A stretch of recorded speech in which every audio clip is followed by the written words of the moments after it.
kita dari tim redaksi Buletin Nurul Ilmi ingin menanyakan beberapa hal penting mengenai seputar perkuliahan di luar negeri. Pertanyaan pertama yang kita tanyakan, gimana sih pendapat Ustazah mengenai pondok pesantren Nurul Ilmi? Oke, bismillahirrahmanirrahim. Pertanyaan pertama, gimana pendapat Ane tentang pesantren Nurul Ilmi? Kalau boleh jujur, pesantren Nurul Ilmi adalah basic terbesar Ane untuk bisa keluar negeri. Kalau ngomongin luar negeri ya, atau basic utama yang Ane punya. Karena kalau ngomongin SMP Ane belum dapat apa-apa di masa MTS karena masih males waktu MTS. Kemudian ketika di MA tiba-tiba alhamdulillah bisa baru belajar baca kitab tuh di MA, dan dari sini Ane dapat banyak. Yang utama adalah dari segi akademis ya. Ane lebih mementingkan waktu SMA adalah segi akademis. Kemudian alhamdulillah Ane dapetin itu sebagai bekal Ane bisa keluar negeri. Kenapa Ustazah memilih untuk kuliah di luar negeri? Padahal kan di Indonesia banyak universitas yang bagus dan dosen-dosen yang berkualitas. Kalau untuk pertanyaan kenapa milih kuliah di luar negeri, pertama adalah ya siapa sih yang nggak pengen keluar negeri gitu ya, punya. Cuman itu awalnya hanya mimpi. Waktu pencalonan ketua ISNI ya, sekarang ketua ISNI itu Ane selalu bilang ketika ada biodata dengan cita-cita kuliah di luar negeri gitu kan, S1 di luar negeri. Nah alhamdulillah dari apa yang Ane tulis, dari apa yang Ane cuma sekedar angan-angan terwujud. Kalau ditanya kenapa nggak kuliah di Indonesia, pertama memang Ane ternyata mungkin kalau Ane pinter fisika, IPA, umum gitu ya, Ane akan memilih ngambil kedokteran ya gitu kan, siapa sih yang nggak mau jadi dokter gitu. Tapi alhamdulillahnya ternyata di antara nilai-nilai umum yang paling tinggi nilai agama gitu kan. Ya udahlah, kita sekalian nyemplung, udah agama bagus. Kemudian kalau di Indonesia bukan nggak ada universitas yang bagus untuk agama, cuman memang Ane lebih pengen ngambil langsung di tempatnya. Alhamdulillah juga dapat di Bumisyam. Bumisyam itu kan tempat yang Allah ridhoi, Allah berkahi gitu ya. Jadi Ane mau langsung belajar sama ulama-ulama di sana. Universitas apa aja sih saja yang pernah masuk dalam list Ustazah? Apakah Yordania termasuk dalam list Ustazah? Oke, kalau ngomongin Yordania nggak pernah menjadi list dalam tulisan-tulisan Ane pengen keluar negeri. Tulisan pertama dulu adalah Mesir, abis Mesir Amerika, abis Amerika Maroko, abis Maroko apa kayak itu ya, Dubai, abis Dubai satu lagi Brunei. Tapi ternyata qadarullah semua nggak ada yang berhasil karena ternyata Ane bukan nggak lolos ya, ternyata Ane udah coba ya, Mesir nggak lolos, Maroko udah pengen berangkat dibatalin, daftar Dubai ternyata udah nyiapin berkas, pendaftarannya tutup. Ya pokoknya itu rancangan-rancangan Allah lah gitu kan, rancangan-rancangan Allah. Tiba-tiba baru tahu Yordania sebulan sebelum berangkat. Nah kita satu-satu aja karena Ane juga udah 2 tahun gap year ya, jadi langsung alhamdulillah prosesnya cepat, berarti Allah takdirkan ke Jordan. Kira-kira upaya apa saja yang Ustazah lakukan untuk bisa kuliah di luar negeri? Upaya yang pertama adalah doa, mimpi. Terus kalau gagal coba lagi. Ane juga termasuk dulu banyak yang sering gagal ya. Mungkin waktu MA tuh orang-orang lihat Ane kayak ya enak lah, udah pinter, gampang masuk sana sini. Ternyata modal pinter itu nggak bisa menjamin kita kuliah di luar negeri gitu ya. Buktinya Ane juga sering ditolak di luar negeri. Kemudian ternyata pokoknya kalau kita berusaha gagal bangun lagi ya. Ane pernah lah ada di masa waktu Ane pengabdian itu merasa aduh kayaknya ini gak bisa kuliah di mana-mana deh, udah pengen masuk UIN aja yang gampang. Tapi ternyata kalau kita mau coba lagi, rajin-rajin cari berita, insya Allah jalan dipermudah. Saran dan motivasinya dong Ustazah biar bisa kuliah di luar negeri. Saran dan motivasi yang terpenting adalah dari diri sendiri, mau gitu, punya semangat yang besar, gak bermimpi kecil, jadi big dream gitu. Kita harus punya mimpi yang besar. Kemudian kita berdoa semoga bisa terwujud mimpi kita. Gimana caranya agar kita nggak putus asa dalam sebuah kegagalan tersebut? Untuk nggak putus asa itu balik ke diri masing-masing. Ada orang yang ketika dia udah mentok, dia merasa udah nggak ada jalan buat dia berhenti gitu kan. Akhirnya mengambil pilihan yang mudah, yang sisi kanan. Jadi gini, ada sisi kanan, tidak ada depan.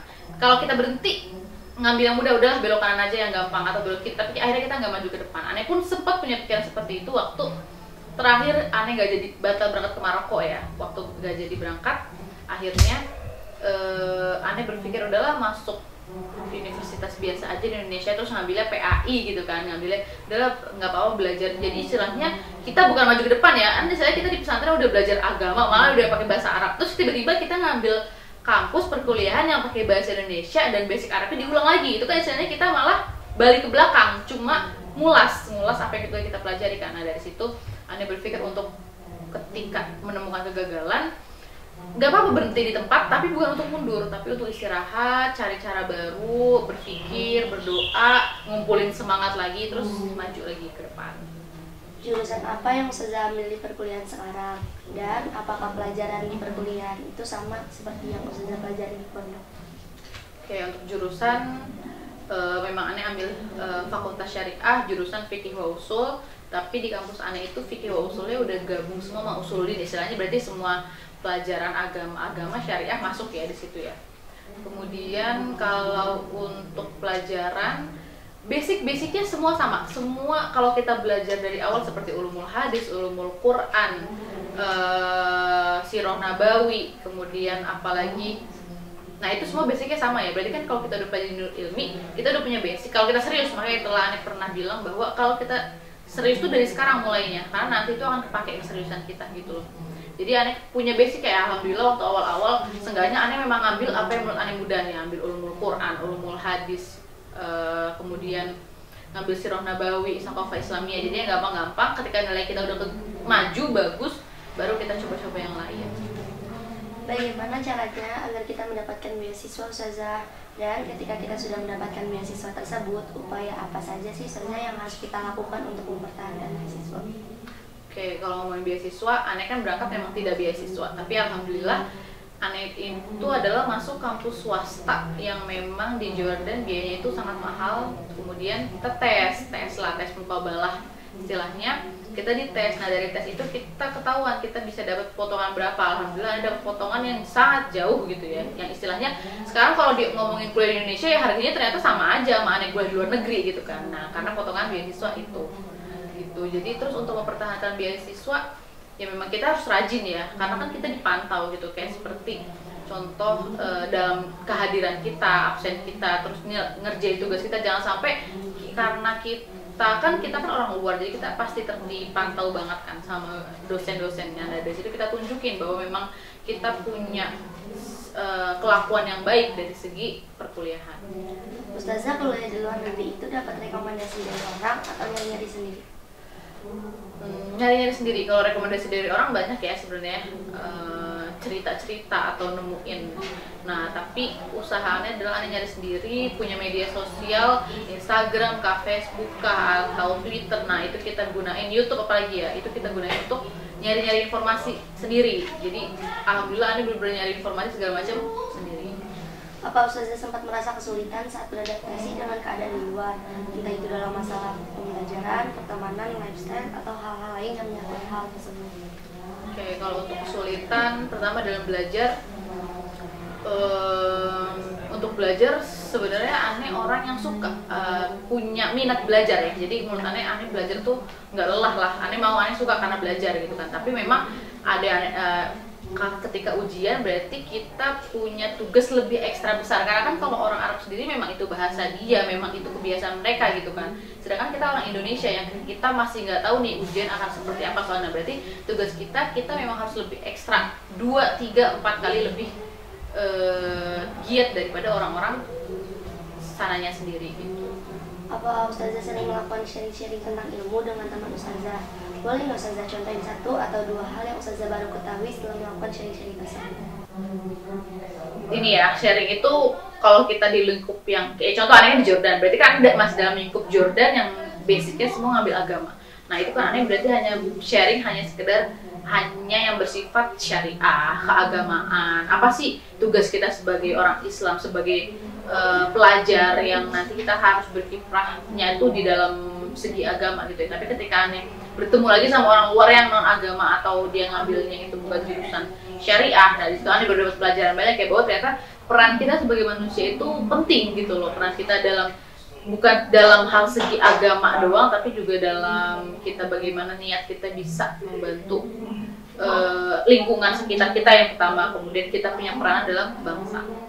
Organisasi apa yang Ustazah ikuti di perkuliahan sekarang, dan bagaimana caranya agar kita bisa masuk dalam organisasi tersebut? Oke, untuk organisasi alhamdulillah awalnya Ane pun berpikir Ane nggak mau ikut organisasi karena Ane berpikir udah jauh-jauh ke Jordan belajar bahasa Arab pengen fokus gitu kan. Tapi ternyata kalau diri Ane ini kurang terisi kalau nggak ada organisasi, kayak rasanya cuma capek belajar. Tapi kalau organisasi itu mengisi hidup kita, mengisi diri kita yang kosong gitu kan. Jadi tahun kemarin Ane mulai daftar organisasi, kemudian dapat bagian Kemensosbud, tapi Kemensosbud daerah ya, masih per daerah gitu. Kemudian alhamdulillah tahun ini Ane diminta menjadi sekretaris di HPMI Yordania. HPMI Yordania itu himpunan pelajar mahasiswa Indonesia yang ada di Yordania ya. Jadi dari segitu Ane terpilih menjadi sekretaris umum. Ustazah, kalau boleh tahu, Ustazah di luar ngekos atau enggak? Kira-kira kehidupan di luar mahal nggak sih Ustazah? Dan apa biaya kehidupan kita ditanggung sama kuliah? Oke, kalau untuk Jordan sendiri memang dia sifatnya mandiri ya. Mandiri itu tandanya kita bukan sistem asrama. Jadi kita punya datang kumpul yang berangkat satu angkatan, kita cari rumah sendiri, kita mikirin. Jadi kita kayak berkehidupan ya, mikirin bayar rumah, bayar listrik, bayar air, kemudian kita mau makan apa hari ini, kita belanja segala macam. Jadi itu memang sistemnya sistem pelajar mandiri gitu, bukan yang asrama. Boleh tahu nggak sih saja kira-kira apa yang Ustazah dapat selama di pondok pesantren Nurul ini dan apa yang Ustazah dapat selama kuliah di Yordania?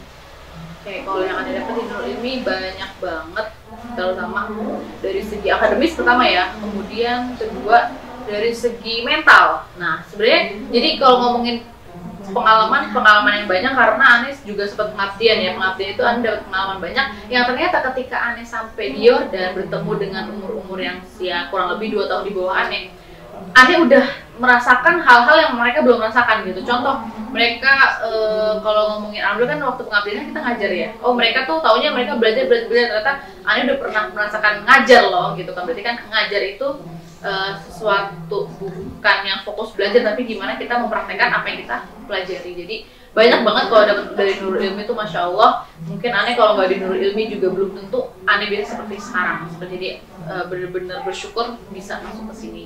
Kemudian kalau apa yang Ane dapetin di Jordania sejauh ini adalah karena juga belum lulus, jadi pembelajaran ya, karena Ane masih dalam tahap belajar. Kemudian Ane sedang berusaha untuk mengisi waktu yang benar-benar full, karena kan kita udah jauh-jauh keluar negeri dari Indonesia. Masa waktu kita kuliah 5 hari, kemudian 2 hari lagi cuma buat istirahat gitu ya kalau dalam seminggu. Jadi gimana Ane memanfaatkan waktu untuk benar-benar full. Nggak apa-apa capek, tapi ya memang itu ya paling kayak di luar negeri berapa sih, 2-3-4 tahun gitu kan. Sisanya kita bisa mudah untuk ke depannya. Oke, tips dan triknya dong Ustazah agar kita tidak terbawa atau terpengaruh pergaulan di luar. Tips and triknya yaitu kita mempunyai lingkungan yang sehat, yang baik, yang mana jadi masalah terpengaruh pergaulan itu bukan berarti kita harus jadi yang diem aja, kemudian alim-alim aja. Kita berkumpul dengan orang-orang alim, orang-orang pintar, tapi kita tahu juga kita perlu bercanda, kita perlu ngobrol. Jadi kita bisa bagi waktu kita gimana caranya perkumpulan kita itu baik gitu kan. Jadi kita punya waktu. Jadi nggak semua juga harus belajar, nggak boleh terpengaruh dengan sana sini. Jadi dengan adanya kita bergaul itu kita jadi paham loh, oh dunia mereka seperti ini gitu. Jadi Ane pun berteman di sana nggak hanya dengan anak-anak syariah. Ane punya teman anak bisnis gitu kan. Nah di situ kan mereka lebih terbuka ya. Terus mereka juga punya pengalaman-pengalaman yang akhirnya bisa kita ambil. Oke, terima kasih Ustazah Shima. Sama-sama. Akhirnya selesai juga ya perbincangan kita pada pagi hari ini mengenai perkuliahan di luar negeri. Mungkin hanya ini yang dapat saya tanyakan kepada Ustazah Shima, kurang lebihnya saya minta maaf.